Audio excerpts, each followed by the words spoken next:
ISKCON mega city ખાતે નેમુબેન બાંભણીયાને ભવ્ય લીડથી વિજય બનાવવા મીટિંગનું આયોજન કરવામાં આવ્યું.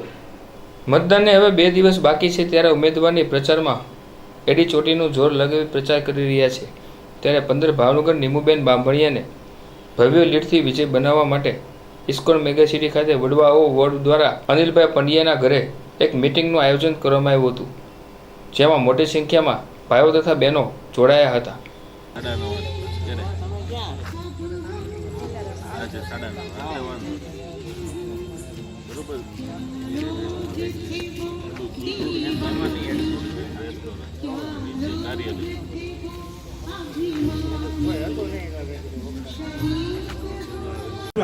દરેકની નોંધમાં છે કે ભાઈ વધુ મતદાન ઇસ્કોનનું થાય છે અને એકદમ સરસ થાય છે. તો આપણે વધુ મતદાન હજી આપણે વધુ આગળ લઈ જઈએ. આપણી વચ્ચે મહેશભાઈ આવ્યા છે. મહેશભાઈને જોરદાર થાય છે, બતાવશું આપણે. મહેશભાઈ બતાવો વિશે ખબર છે, દરેક વિશે આપણને ખ્યાલ જ છે કે મોદી સાહેબે શું કર્યું એમ. બધા જ્ઞાનીજનો બેઠા છે. મહાવીરભાઈ વાત કરીએ એમ બુદ્ધિશાળી વર્ગ બધા જ્ઞાનીજન ભાવનગરની એ ગ્રેડની સોસાયટીના માણસો બેઠા છે. ભાવનગરની ફર્સ્ટ અમારી સોસાયટીના એને કંઈ સમજાવવાનું ન હોય. પણ રાજુભાઈ કીધું એ મતનો હું પણ છું કે મતદાન સવારે 8 વાગે થઈ જાય ને આપણે બધાનું ઇસ્કોનનું બધાનું એ આપણી ઈચ્છા છે કે 8 થી 10ની અંદર તડકો થાય પહેલાં દરેક આપણું મતદાન થઈ જાય. ને અમે લોકો તો ચા ચૂંટણી કીધું ભાઈ, ચા ચૂંટણીની ટાવરે બધા બેઠીએ છીએ આખું ગ્રુપ બધા કે ભાઈ મતદાનમાં કોણ બાકી છે એને ઘરે યાદી આપીએ. ગાડીની વ્યવસ્થા ન હોય તો આપણે એને ગાડીની વ્યવસ્થા કરીએ.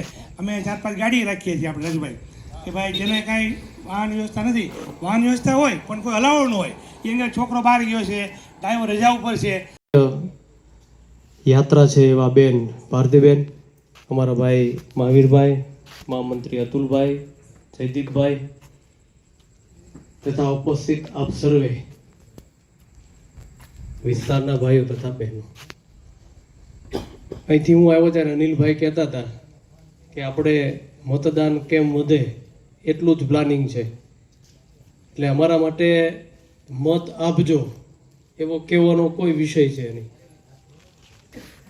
માત્ર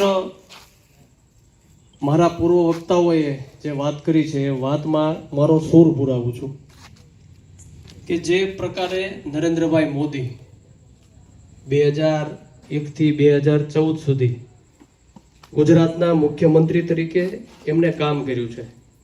2014થી 2024 સુધી પ્રધાનમંત્રી તરીકે એમણે કામ કર્યું છે. એટલે 24 વર્ષની સુદીર્ઘ કહી શકાય એવી ટોપ લેવલની જવાબદારી એમણે વહન કરી છે અને પોતાની જાતને પ્રધાનમંત્રી તરીકે નહીં પણ પ્રધાન સેવક તરીકે પ્રસ્થાપિત કરી છે. એ કોઈને પણ આમાં